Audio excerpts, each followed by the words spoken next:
sini kita ditemani dan yang tentu kita hormati Habib Fikri Assegaf, ada Bapak Kiki, ada beberapa teman tadi yang sudah disebutkan oleh moderator.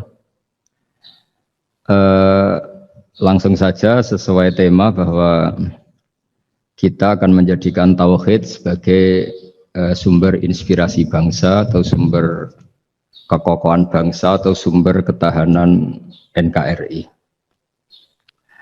Perlu dicatat bahwa di antara yang sering disabdakan oleh Rasulullah SAW adalah inna minal bayani la sikhron. Jadi penjelasan atau orasi atau argumentasi atau apa sajalah itu adalah bagian dari sihir. Sihir di sini maknanya itu sesuatu yang kayak hipnotis, tapi di sini dalam konteks positif. Dulu ketika periode Rasulullah Muhammad SAW itu pertarungan hak dan batil itu diolah pikir. Olah pikir yang diterjemahkan oleh artikulatif atau sistem verbal. Memang ini agak aneh. Jadi kalau mukjizatnya Nabi Musa itu fisik. Fisik itu misalnya melawan Fir'aun dengan kekuatan tongkat yang super dahsyat. Sehingga Laut Merah dipukul sama tongkatnya Fir'aun, kemudian tongkatnya Nabi Musa, kemudian bisa membelah jadi jalan, Fir'aun tenggelam. Begitu juga nabi-nabi yang lain ada kekuatan fisik yang bisa dilihat sebagai mukjizat. Tapi ketika Nabi Muhammad SAW jadi nabi itu pertarungannya itu ke sistem rasional.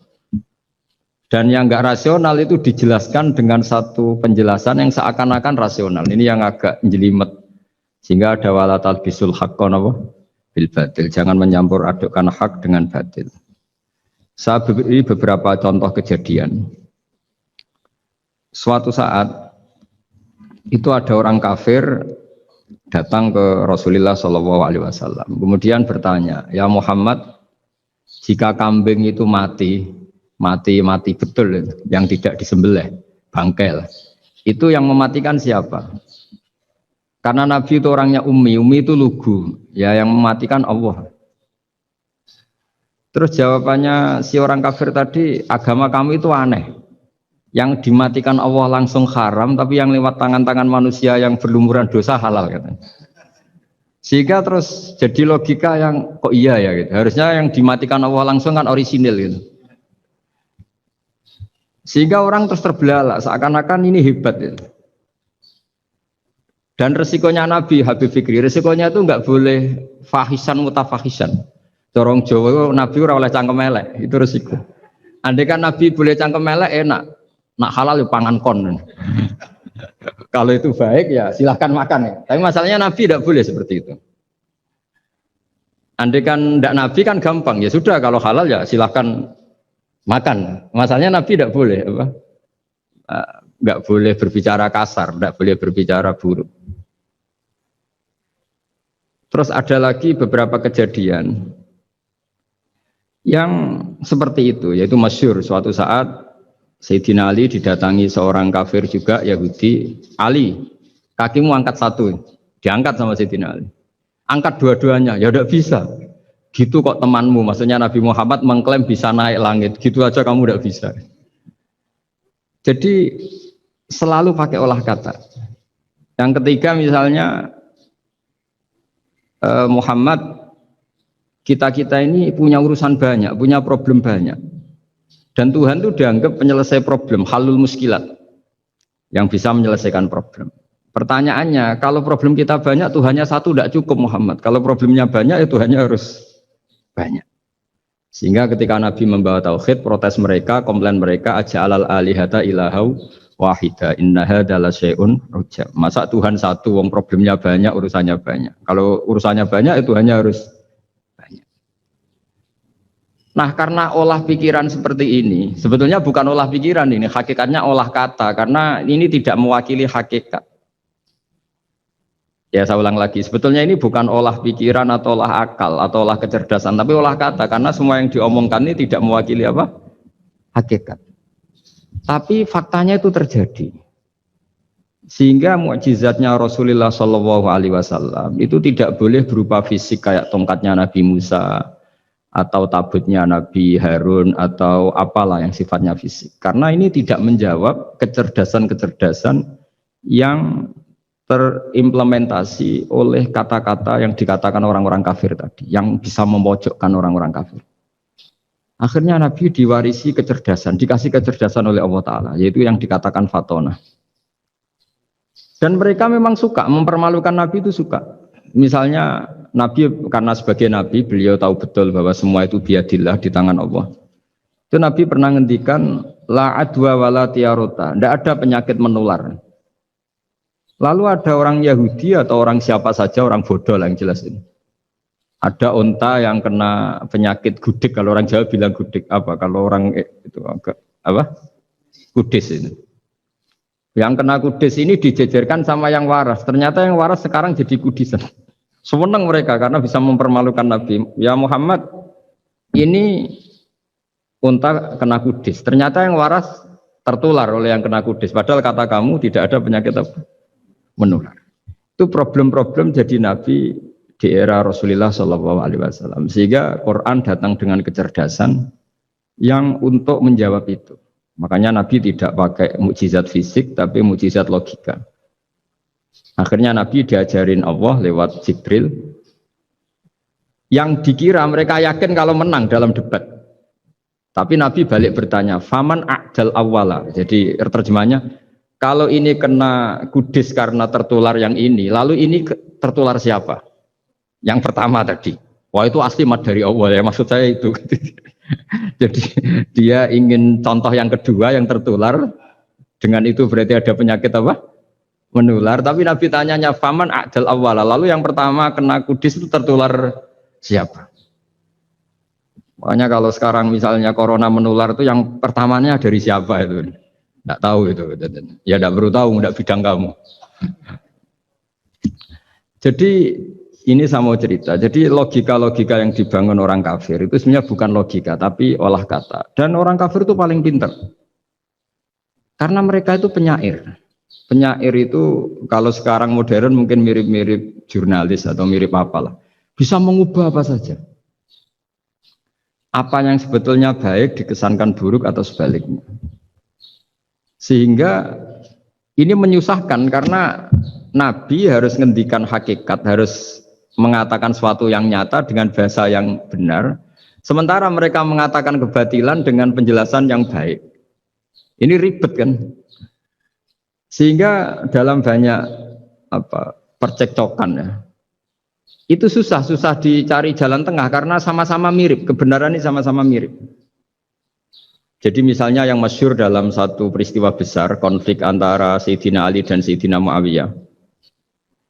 Itu konflik yang nggak bisa dihindarkan, gara-gara kalimat, gara-gara kata-kata. Makanya sekeras-kerasnya pedang atau senjata itu masih keras apa? Kata-kata atau polemik lah atau apalah. Karena sekarang itu agak susah membahasakan. Ketika konflik Ali dan Muawiyah, itu ada orang bilang, ya sudah, nahkum bi kitabillah. Sudah sekarang kita kembali ke kitabillah. Itu mereka megang mushaf. Mushaf ini yang saya pegang namanya mushaf. Seakan-akan itu benar karena orang Islam harus kembali kepada kitabullah.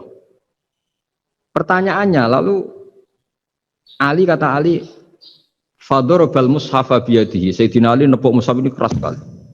Sal hadal mushaf kata Sayyidina Ali. Kalau kita harus kembali ke Quran, coba tanya ini. Mushaf ini ya, mushaf seperti milik saya ini. Akhirnya orang-orang Khawarij bilang, innama huwa warakun wa madadun. Itu hanya kertas sama tulisan. Bagaimana mungkin kita bertanya? Pas itu adalah orang Khawarij itu orang yang nggak mau ngakui Ali, juga nggak mau ngakui Muawiyah. Dan Sayyidina Ali sama Sayyidina Muawiyah sudah sadar mau bikin mediator, mau bikin solusi jalan tengah. Jadi sebenarnya dua beliau itu orang baik. Gara-gara diprovokasi orang Khawarij, terus jadi bentrok. Orang Khawarij bilang, nggak ada Ali, nggak ada Muawiyah, yang ada adalah kitabullah, yaitu mushaf. Benar, secara zahir benar, memang orang Islam harus kembali ke mushaf. Tapi Sayyidina Ali pinter. Sal hadal mushaf. Kalau gitu tanyakan mushaf itu. Ketika Sayyidina Ali dan Sayyidina Muawiyah sudah sepakat bikin perdamaian. Akhirnya singkat cerita, innama huwa raqun wa wadadun, kata orang-orang Khawarij itu hanya kertas dan pena. Kenapa bisa disuruh atau diminta jawaban? Terus kata Sayyidina Ali, enggak bisa toh kamu tanya mushaf, ya enggak bisa. Makanya tanya saya katanya. Akhirnya Sayyidina Ali memberi penjelasan, wa in khiftum shiqaqa bainihima fab'asu hakamam min ahli wa hakamam min ahliha. Jika dua mempelai suami istri itu ngalami konflik, di mana-mana orang konflik roh raine serasa seneng nek. Kita kalau sedang marah, semuanya lah kalau sedang marah sama istri itu roh raine serasa seneng. Jadi sing ganteng kira ketok gantengnya, ketok elek etok. Sehingga kalau ngomongi anaknya, dasar nakal kok bapaknya gitu. Bapaknya gitu, nanti dasar cerewet koyo ibu. Makanya alhamdulillah banyak anak kita yang mewarisi nakalnya bapaknya dan nakalnya ibunya. Karena sabdonya mesti seperti itu. Jadi anak kita ini korban cara ngomong kita. Maka kita tidak wali itu harus syukur. Karena omongannya nggak mandi. Itu kalau kita wali, itu anak kita jadi orang buruk semua. Karena kita ngomong dasar goblok koyo ibu. Jadi ibu dasar nakal koyo bapak. Berarti anak kita punya status goblok dan nakal. Tapi alhamdulillah yang ngomong itu tidak wali. Sehingga diabaikan saja sama Allah. Gak penting. Omongannya orang tidak wali itu tidak penting. Makanya tidak wali itu tetap punya sisi positif. Kalau ngomong tidak ngefek. Tapi kalau wali itu direspon sama Allah. Langsung ya. Tapi kalau wali ya tidak ngomong gitu. Tapi. Jadi kalau orang nggak suka itu nggak boleh ketemu. Karena tambah benci. Sehingga butuh mediator. Itu sudah, ini termasuk ilmu psikologi Quran. Kalau orang sedang tidak cocok itu nggak boleh ketemu. Pakai apa? Mediator. Jika suami istri sedang konflik, itu sebaiknya, seharusnya atau sayugyanya itu kirim mediator. Fab'atsu hakamam min ahli wa hakamam min ahliha.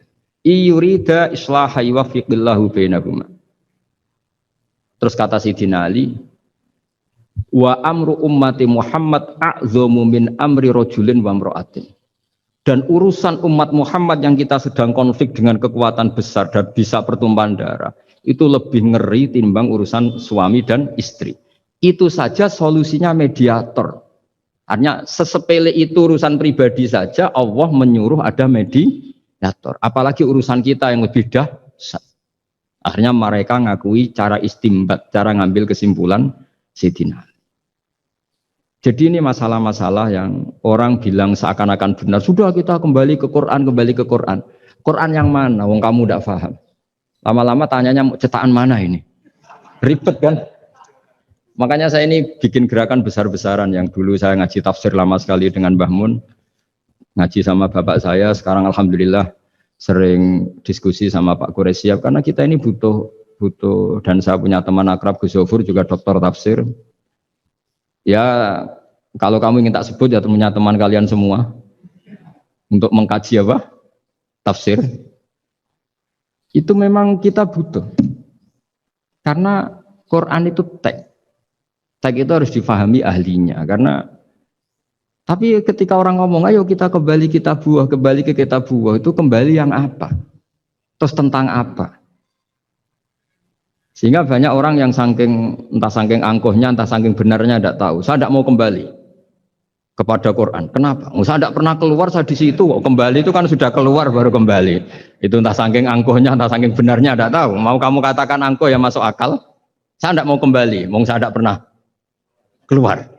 Memang saya sudah di situ. Benar mana? Bisa jadi ya sudah ini itu wilayah yang nggak jelas itu. Tapi bahwa mukjizatnya Nabi itu menerangkan sesuatu yang kayak iya kayak enggak. Karena orang kafir itu pintar mengemas kebatilan sebagai kebenaran. Jadi enak zaman Nabi Musa ngadepi Fir'aun yang karuan salah. Nabi Muhammad itu enggak. Ngadepi satu komunitas yang mereka punya jargon yang seakan-akan benar. Misalnya Ka'bah itu sakral, Baitullah. Orang kafir itu percaya keramatnya Ka'bah, percaya. Sehingga mereka kalau bikin berhala itu harus dekat Ka'bah, bentuk barokah Ka'bah. Gak kurang ajar gimana? Maka berhala-berhala itu paling banyak di dekat Ka'bah, karena supaya apa? Dapat barokahnya Ka'bah. Ribet kan? Kamu kafirkan tuh percaya barokah Ka'bah, tidak dikafirkan itu kurang ajar. Ka'bah kok jadi ruwet, ribet yang ngadepi. Itu susah memang ngadepi logika. Makanya kan apa ya, kayak kita ngerawat anak itu. Mau dilonggar nanti manja terus goblok, mau dikerasin nanti minggat, ribet kan. Jadi ngelola kebenaran itu tidak gampang. Lalu Nabi datang bil haqqil bayyin, dengan kebenaran yang nyata. Dimulailah dari surat diantaranya lam yakunil ladzina kafaru min ahlil kitab wal musyrikin munfakina hatta ta'tiyahumul bayyinah. Bayyinah itu siapa? Rasulun minallah yatlu suhufam tahara. Orang-orang kafir baik berkategori ahli kitab yaitu Yahudi Nasrani maupun yang berkategori orang-orang musyrikin yaitu orang-orang yang menyekutukan Allah yang non samawi, yang tidak punya kitab samawi, itu tidak mau tercerabut. Munfakin itu tidak mau tercerabut dari akar mereka hatta ta'tiyahumul bayyinah, sehingga datang kebenaran yang begitu nyata, begitu jelas. Saking jelasnya siapapun mau tahu dan nggak bisa dibatalkan oleh apapun, termasuk oleh perilaku sosial. Siapa itu? Rasulun minallah yatlu suhufam mutahhara, itu yaitu Rasulnya Allah yang membaca lampiran-lampiran suci yaitu Quran. Sehingga Nabi datang dengan analogi pembanding. Orang-orang yang berpikir Tuhan harus banyak karena urusan itu banyak, problem banyak. Lalu Nabi bikin analogi. Andaikan kamu sebagai pembantu yang punya majikan banyak, perintahnya beda-beda, kamu mau enggak? Ya enggak mau, enggak enak Muhammad kalau punya bos banyak. Perintahnya beda-beda, semuanya egois harus dituruti, enggak mau. Enak mana sama punya majikan satu? Enak satu Muhammad. Ya sudah, Tuhan kamu itu majikan kamu. Kalau banyak-banyak bingung kamu perintahnya banyak nanti. Terus mereka mau, ya sudah Tuhannya satu saja. Jadi karena mereka mau enggak mau, harus berpikir kalau Tuhan banyak berarti perintahnya banyak, memuaskan satu Tuhan dibenci Tuhan yang lain, memuaskan yang lain dibenci yang lainnya, pokoknya ribet. Hari ini minta dilayani, Tuhan yang satu minta dilayani, itu kan ribet. Jadi Nabi itu pakai logika yang gampang. Makanya ketika Allah menjelaskan itu, ketika Allah dorobawa masalar rojulan fihi syuraka umutasyakisuna wa rojulan salamal dirojul hal yastawiyani masalah. Alhamdulillah Allah bikin satu perumpamaan, ada orang yang punya majikan banyak, yang satu punya majikan hanya satu. Hal yastawiyani masalah, nasibnya enak mana? Enak yang punya majikan satu karena standarnya jelas, SOP-nya jelas. Akhirnya mereka sadar, oke, Muhammad Tuhannya satu saja. Lalu dalam pertanyaan-pertanyaan yang lain, misalnya tadi masalah Sayyidina Ali, masalah dibully lah kalau sekarang itu Nabi menjawab ya dengan rasional. Karena mau tidak mau. Karena Nabi tidak dibolehkan pakai mukjizat zaman itu. Untuk awal-awal jadi Nabi itu nggak boleh pakai mukjizat. Karena mukjizat itu punya sisi yang sangat-sangat fatal, yaitu kalau Allah sudah menurunkan mukjizat, itu sekali nggak diimanin itu harus ada azab. Nabi ingin umatnya itu nggak kena azab. Makanya ketika Allah Taala wa ma mana ana an nursila bil ayati illa an kadzdzaba bihal awwalun. Cara terjemahan bebasnya gini, Muhammad, saya tidak ngasih mukjizat kamu kayak Nabi Musa, kayak nabi-nabi sebelum kamu yang berupa fisik. Itu problemnya satu, sekali saya menurunkan mukjizat, tren umumnya ini didustakan. Ketika didustakan, saya punya alasan menyiksa, wong sudah tak perlihatkan sebegitu jelas kok tetap didustakan. Maka sekali saya menurunkan mukjizat, kata Allah, wa ma nursilu bil ayati illa takhwifa. Saya memberikan satu ayat itu hanya warning, hanya peringatan bahwa ini akan ada bahaya azab. Sehingga karena pilihannya itu Nabi milih gak ada mukjizat yang seperti nabi-nabi sebelumnya. Milih mukjizat yang ilmiah, yaitu Al-Quran yang kita warisi sampai sekarang. Alhamdulillah. Karena kata ulama-ulama, nah ini pentingnya penjelasan. Andaikan mukjizat kita itu hanya tongkat, maka hanya ada di museum. Kita lihat tongkatnya Nabi Musa, mungkin klaimnya ada di Turki. Mukjizat tabut kita lihat lagi di mana lah tempat di museum apa. Tapi kalau mukjizatnya Al-Quran, itu umatnya Nabi akan merasakan nikmatnya ila yaumil kiamat. Misalnya kita dalam bersuami istri atau dalam berkeluarga atau dalam bermasyarakat. Itu Quran kalau nasihati kita gampang sekali. Misalnya wa ashiruhunna bil ma'ruf. Fa in karihtumuhunna fa'asa an takrahu syai'a wa yaj'alallahu fi khairan katsira. Sudahlah kalau sama istri itu yang baik. Jika ada watak istri yang kamu enggak suka, dalam ketidaksukaan kamu itu ada kebaikan yang banyak. Kamu enggak suka karena kalau istri kamu sering marah, kamu enggak suka. Sukanya yang senyum. Tapi kalau senyum terus sama orang lain juga senyum, ribet kan kamu. Jadi sudah anggap saja ada hikmahnya. Semua itu ada hikmahnya. Kalau istri kamu marah tidak kelihatan marahnya, dipendam, itu enggak ekspresif. Cara akting sinetron enggak masuk itu. Tapi kalau marah kelihatan marahnya itu ekspresif, itu kecerdasan ya, Pak. Bisa menumpahkan keinginan. Wah itu bagus ini. Jadi disuruh lihat sisi apa? Positif. Imam Syafi'i itu pernah ketemu seseorang yang di depan beliau cium tangan hormat. Suatu saat dikasih tahu sama santrinya yang lain, orang yang mencium kamu wahai Imam Syafi'i itu di belakang ngerasani kamu, bully kamu. Kata Imam Syafi'i, baguslah. Kenapa? Berarti saya wibawa, di depan saya tidak berani. Jadi enteng. Beliau dikasih tahu, tetangga kamu banyak yang benci engkau ya Imam Syafi'i. Baguslah, tidak akan utang saya. Justru yang kenal-kenal itu yang utang-utang itu. Jadi enteng terus. Jadi dunia ini dianggap gampang saja. Coba kalau istri kamu sedang rukun sama sedang marah itu murah mana? Murah marah. Kalau rukun minta ke mall pusing. Jadi ulama dulu itu murah mana? Marah sama rukun. Kalau sedang harmonis minta kemana? Mahal kan? Kalau pas marah. Jadi ulama dulu itu lucu, apa ya? Gampang sekali nanggapin sesuatu itu. Imam Abu Hanifah itu kalau ketemu yang utang beliau itu dia yang sembunyi karena malu. Kalau kita kan enggak yang sembunyi yang utang. Kalau Abu Hanifah enggak. Yang sembunyi itu Abu Hanifah. Kasihan dia malu kalau ketemu saya kan masih punya utang saya. Kalau kamu ingin jadi wali itu gitu, kalau ketemu yang utang kamu yang lari. Itu bisa bank tutup karena yang lari yang ngutangin. Dalam cerita-cerita wali itu unik-unik. Rabi'ah Adawiyah itu pernah kemalingan, itu beliau sembunyi. Malingnya nyari apa dia sembunyi. Habis itu ditanya, kenapa engkau sembunyi? Sama lu sama malingnya, karena rumah saya nggak ada yang bisa dimaling karena enggak punya apa-apa. Jadi ini kalau berpikir rasional kan ada Habib Fikri bahasa rasional. Ini tak latih berpikir yang agak rasional. Nah, Nabi itu diutus dalam kondisi masyarakat yang rasional. Sehingga repot. Dan yang tidak rasional itu punya kecakapan olah kata sehingga seakan-akan rasional. Makanya ada kalimat terkenal di kalangan ulama, kalimatu haqqin urida bihal batil. Omongannya benar, tapi maksudnya tidak benar. Kayak tadi, la hukma illa lillah.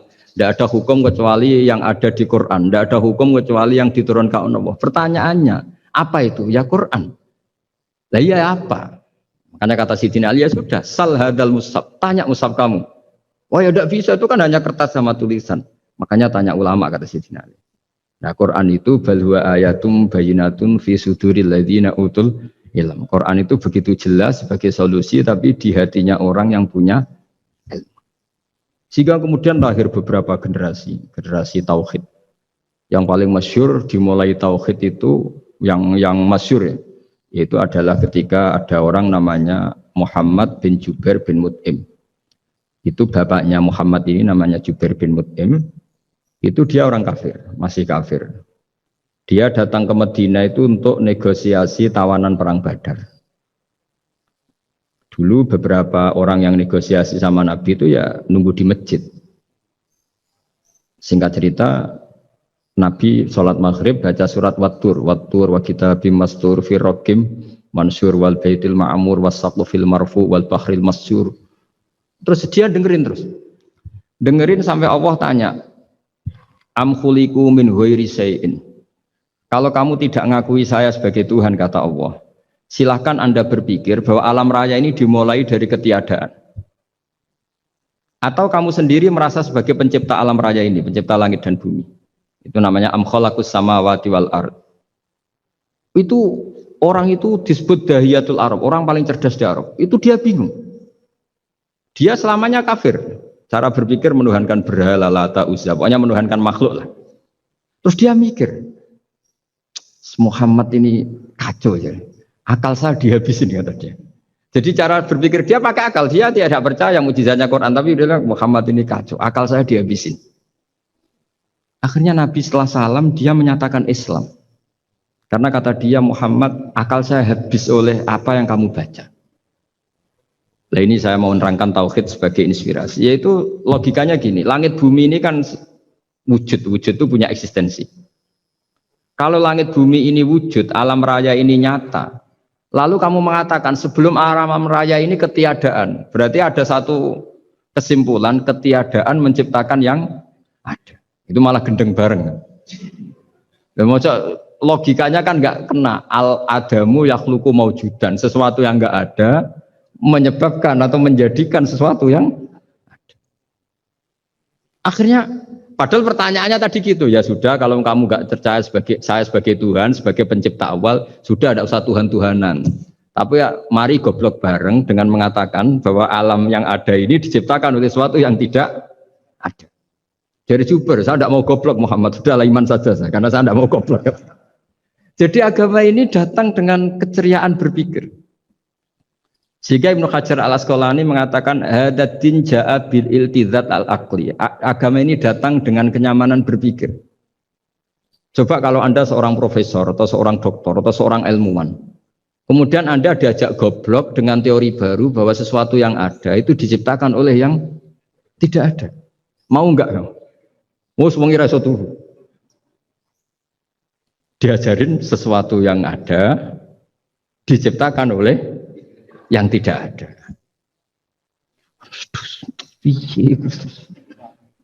Gak keren lah. Gak boleh ya, sudah. Jadi tauhid itu.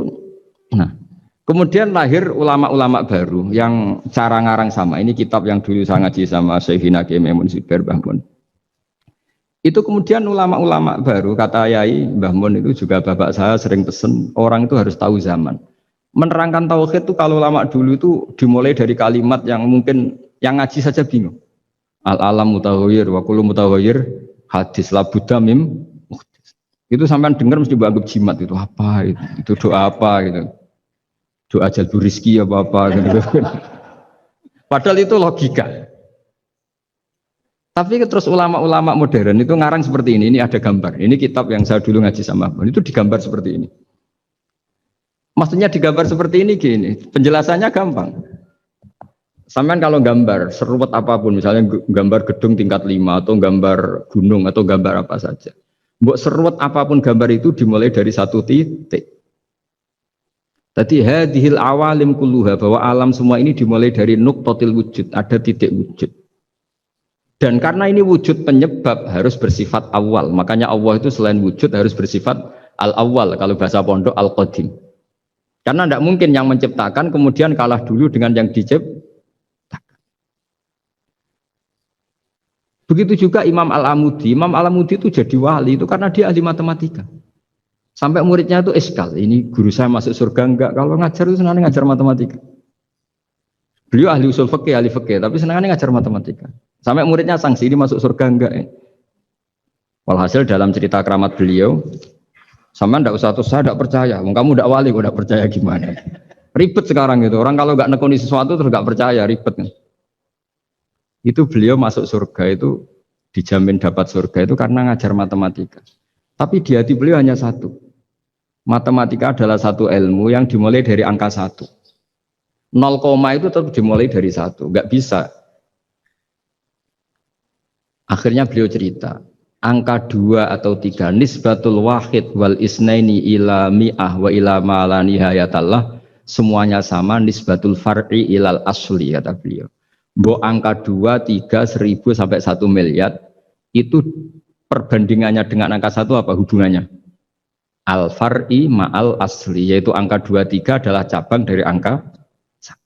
Jadi alam raya sebanyak apapun, ada galaksi, ada Mars, ada apa saja, tetap dimulai dari wujud yang 1, yaitu wujudnya Allah Subhanahu wa Ta'ala. Jadi beliau menjadikan matematika sebagai alat perangkat untuk tahu tauhid, bahwa alam raya ini dimulai dari al-wujudul wahid, wujud yang satu. Makanya kul huwallahu ahad, Allahus somad, terus lam yalid wa lam yulad, dan seterusnya. Nah, makanya ketika orang menyoal hukum adat yang menipu kita, adat itu sunnatullah yang kita lihat, itu Quran mesti mengembalikan wahwalladzi yabda'ul khalqa tsumma yu'idu wa huwa ahwanu alaih. Sebagian di surat Yasin diterangkan ansha'aha awwala marrah. Ketika kita lama sekali, namanya manusia itu lahir dari seorang bapak dan ibu, ini lama sekali. Yang namanya telur itu lama sekali lahir dari ayam, keluar dari ayam. Yang namanya pohon besar itu mesti dari biji yang kecil. Karena lama itu terjadi, seakan-akan kita ngomong, kita berkeyakinan, tahu-tahu ada pohon besar itu mukhal. Tahu-tahu ada manusia ini mukhal.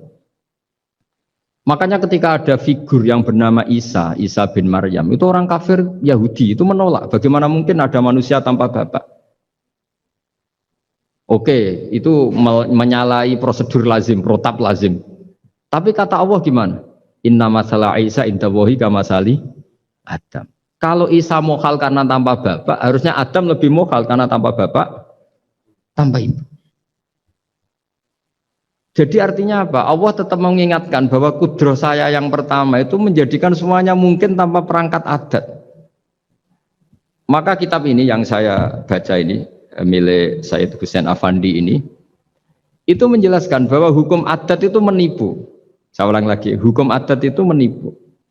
Ketika ayam mengeluarkan telur, telur kemudian menjadi ayam lagi. Terus kita berdebat, telur sama ayam dulu mana? Menurut Anda milih mana? Milih apa? Telur. Kalau ini, yang kubu sebelah ini. Ayam apa telur? Telur. Ayam. Ayam lahir dari. Nah, pertanyaannya begini kalau menurut tauhid. Ketika lazim kalau telur itu nanti suatu saat jadi ayam, terus ayam kemudian lazim mengeluarkan telur. Ketika Anda mengatakan mungkin kontribusi Anda terhadap kemungkinan itu apa? Kan sama, Anda tidak ikut menciptakan. Wong tidak ikut menciptakan kok menvonis mungkin tidak mungkin. Kamu itu hanya saksi. Makanya pertanyaannya Allah, loh ketika itu kamu anggap mungkin, kontribusi Anda itu apa? Kan hanya melihat. Kamu sendiri tetap tidak mampu bikin telur, Anda juga tidak mampu bikin ayam. Artinya meskipun telur jadi ayam, ayam jadi telur sampai kiamat, tetap ada kontribusi kudrohnya Allah Subhanahu wa ta'ala. Bukan berarti berdiri sendiri, wong kamu yang bilang mungkin ya nyatanya enggak berkontribusi. Sehingga kalau suatu saat Allah bikin telur dari batu atau ayam keluar dari batu, bagi Allah itu enggak masalah. Tapi bagi kamu masalah. Bagaimana mungkin hewan keluar dari batu? Ini logikanya gimana? Loh memangnya ketika telur dari ayam itu logika kamu gimana coba? Kamu ikut bikin enggak? Nah ini di sini pentingnya mukjizat. Akhirnya Allah bikin mukjizat, ada satu onta besar keluar dari batu, yaitu mukjizat Nabi So. Kamu memasalahkan, ini gimana onta kok keluar dari batu? Lalu kalau Allah tanya kamu, gimana telur keluar dari ayam? Loh ini biasa Gusti mungkin, memangnya kamu bisa. Berarti bagi orang yang tauhid, yang wali, keluarnya ayam dari telur sama onta dari batu itu nisbatnya sama. Sama-sama semuanya di luar kontribusi kita. Kenapa yang satu kamu katakan mungkin, yang satu kamu katakan tidak mungkin? Toh kamu sama-sama tidak terlibat. Itu cara berpikir tauhid. Artinya apa? Orang-orang wali atau orang-orang alim, meskipun melihat telur keluar dari ayam tiap hari, tetap subhanallah, subhanallah, Allahu Akbar. Karena ini keajaiban. Tapi kamu kan enggak taunya ajaib itu yang aneh-aneh itu. Makanya banyak cari kiai aneh yang gondrong, yang enggak pernah mandi, gara-gara kamu itu suka aneh itu gara-gara. Dong ini ya. Dong itu tahu ya. Jadi buat sesering apapun alam raya ini ada siklusnya, biji jadi pohon, pohon kemudian mengeluarkan buah-buah ada biji, semuanya yang berkontribusi hanya kudrohnya Allah Ta'ala. Tidak mengikat Allah, Allah bisa bikin tanpa itu semua. Makanya Allah selalu memperbarui mukjizatnya, termasuk ada onta besar keluar dari batu, yaitu mukjizatnya Nabi Soleh. Kamu nggak boleh menyoal ini mukhal gimana? Karena itu nggak mungkin, ukuran nggak mungkin apa? Kamu nggak bisa bikin kan? Sama telur keluar dari ayam kamu bisa bikin, sama-sama enggak. Nah di sini pentingnya ngaji ya. Makanya Allah ngendikan innallaha la yastahyi ayyadriba masalam ma ba'udatan fama fawqa. Allah itu tidak malu bikin contoh nyamuk. Karena nyamuk ini mukjizat yang besar. Sudah hewannya kecil, di situ ada ususnya. Ususnya ada uratnya. Coba kalau kamu bikin nyamuk itu. Kalau yang santri agak nakal itu ya ada alat kelaminnya, ada uratnya. Coba jenengan bayangkan nyamuk kecil kan? Itu ada uratnya enggak? Ada ususnya ada uratnya. Uratnya ada bakterinya. Pusing kan kamu? Jadi sebetulnya ayat Allah yang dasar itu bukan dinosaurus tapi nyamuk. Bikin uratnya dinosaurus masih gampang, hewannya besar paling uratnya segini. Itu pesan di Juwana bisa lah.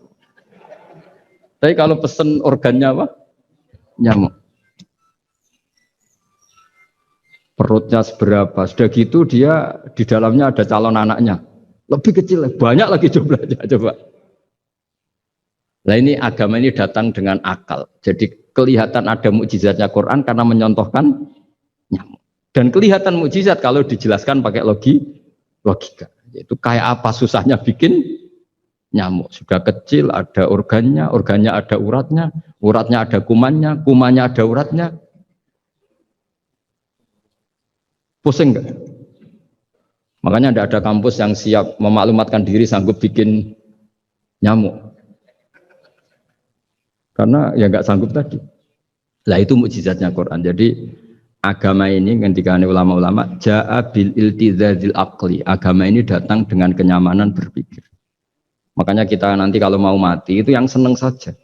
Kita tidak tahu caranya hidup, tahu-tahu lahir, tahu-tahu hidup, tahu-tahu punya hutang, tahu-tahu banyak masalah, tidak tahu kita. Nanti kalau mati juga gitu, nggak ingin mati tahu-tahu mati. Nanti nggak tahu-tahu bangkit. Makanya sudah alaiha nahya wa alaiha namut wa biha nubasu insyaallah taala minal. Makanya kata Sidina Ali kalau ada orang susah hidup, kamu lahir keinginan kamu apa keinginan Allah? Ya keinginan Allah. Kamu mati, misalnya orang frustasi ingin mati ya tidak bisa mati. Kalau Allah tidak menghendaki ya tidak mati. Ya sudah, zaman kita hidup ya tidak bisa mengelola kehidupan ini ya sudah. Kalau mati juga tidak bisa mengelola kematian ini.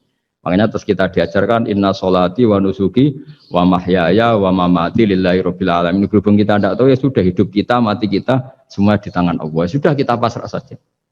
Senais jame mati aja, serasa pamit sudah mati aja, sudah gak ribet. Makanya wali-wali itu ya biasa ngelihat kematian itu, bukan karena yakin pasti masuk surga ya enggak. Kata wali-wali itu di dunia itu hanya Allah yang ngurusi kita ya Allah, nanti di akhirat ya sama. Itu tauhid ya. Jadi saya ulang lagi ya, jangan terjebak hukum adat. Karena dalam hukum adat itu sebenarnya Anda tidak aktor tapi hanya saksi. Yang namanya telur keluar dari ayam mengeluarkan telur. Tapi sebetulnya ini tidak mengikat. Allah bisa saja bikin hewan dari yang lain. Kayak tadi mengeluarkan untanya Nabi Soleh dari batu yang apa? Besar. Ya wah itu mukhal, bagaimana mungkin? Nah memangnya ayam jadi telur jadi ayam Anda ikut berkontribusi kan enggak? Andai kan Anda menyaksikan kudrohnya Allah Ta'ala di semua kejadian, yaitu Allah bisa bikin nyamuk ada organnya ada uratnya. Dengan reputasi seperti ini, maka kita akan mensifati Allah, innahu ala kulli syai'in qadir, bahwa Allah bisa melakukan apa saja. Wa huwa ala kulli syai'in qadir, diulang-ulang. Sama Indonesia yang sekarang seperti ini, yang kata orang ada yang bilang terbelakang, ada yang bilang tertinggal dari Eropa. Mungkin dalam kudrat Allah untuk bikin Indonesia lebih makmur dari sekarang, bisa mengalahkan negara-negara yang jadi kalau kamu ingin, tapi Indonesia banyak masalah gini, bagi Allah mudah saja menyelesaikan masalah. Tetap inna dzalika 'ala Allahi yasir. Kita harus optimis bahwa semuanya bagi Allah mudah. Tapi cara berpikir ya tadi, dengan reputasi Allah bisa bikin nyamuk. Nah nyamuk sulitnya di mana ya tadi, sudah kecil, punya organnya punya uratnya punya bakteri, bakterinya punya organnya bakteri, mungkin ada bakteri lagi. Pusing kan? Ya jangan, nggak usah dipikir kalau pusing. Ya jadi terus yang terakhir saya mohon kalau baca Quran sebisa kita ada yang diangen-angen. Jadi Allah kalau mendorong kita mengakui eksistensinya Allah, Allah sering ngendikan yang mudah-mudah. Misalnya saya ini yang menciptakan kamu, saya yang menciptakan kamu. Falau la tusaddiqun, sudahlah, saya ini nahnu khalaqnakum. Saya ini pencipta kalian, Bu Yao. Hubungan kamu itu dengan saya. Urusan kamu terdekat itu dengan saya, kata Allah, bukan dengan yang lain. Karena saya menciptakan kamu, kata Allah. Tapi kita ini aneh, jadi manusia itu aneh. Dengan zat yang menciptakan kita tidak punya urusan, dengan yang tidak terkait dengan kita punya urusan. Itu kan aneh. Dan Allah kalau menerangkan itu gampang. Terus bagi manusia yang kumoluhur, yang angkuh, seakan-akan bisa menentukan segalanya. Falaula in kuntum ghairu madinin tarji'unaha in kuntum shadiqin. Kalau kamu orang hebat, Bu ya, ketika nyawa kamu mau keluar tuh kamu tahan supaya kamu nggak jadi mati. Nggak keren kan orang hebat kok mati katanya. Kamu sombongnya kayak gitu seakan-akan bisa ngatur dunia, menaklukkan dunia, ternyata kamu mati. Harusnya nggak usah mati dong. Kata Allah, falaula in kuntum ghairu madinin tarji'unaha in kuntum shadiqin. Makanya falaula idza balaghatil khulqum wa antum khina idin Mbok ya orang-orang yang keren, yang merasa hebat, yang biasa ngatur dunia, mbok ya ketika mati itu jangan mau. Ya, ini sensitif wilayah. Ya saya kira demikian ya, semoga lewat ngaji ini kita kembali ke tauhid yang benar lewat penjelasan-penjelasan yang akli, yang rasional. Saya pastikan agama ini datang dengan al-iltizadul akli, kenyamanan berpikir. Kayak apa susahnya kita dengan jadi ateis? Karena harus punya rumus bahwa yang ada diciptakan oleh yang tidak ada. Itu kan jadi aneh. Makanya ukuran iman, salasun man kunna fihi wajada halawatal iman. Ciri utama iman itu nyaman, halawah itu manis. Karena ya itu tadi apa yang dibawa oleh Quran dan hadis sesuai akal kita. Maka masyhur di kalangan para ulama ada pepatah, laulam yakun maja'a bihi Muhammadun dinan lakana fi aqlin nasi hasanan. Kalau saja Muhammad tidak maklumatkan kalau ini agama, akal pun akan setuju bahwa yang dibawa itu hal yang luar biasa. Karena agama ini tidak lam yusodim al-aql, agama ini tidak akan menentang akal. Liqaumi ya'qilun liqaumi yatafak. Kalau ada orang bilang akal saya itu menolak faham agama, itu akalnya yang perlu dicek. Ya. Ada masalah itu pasti. Ya, saya kira demikian. Assalamualaikum warahmatullahi wabarakatuh.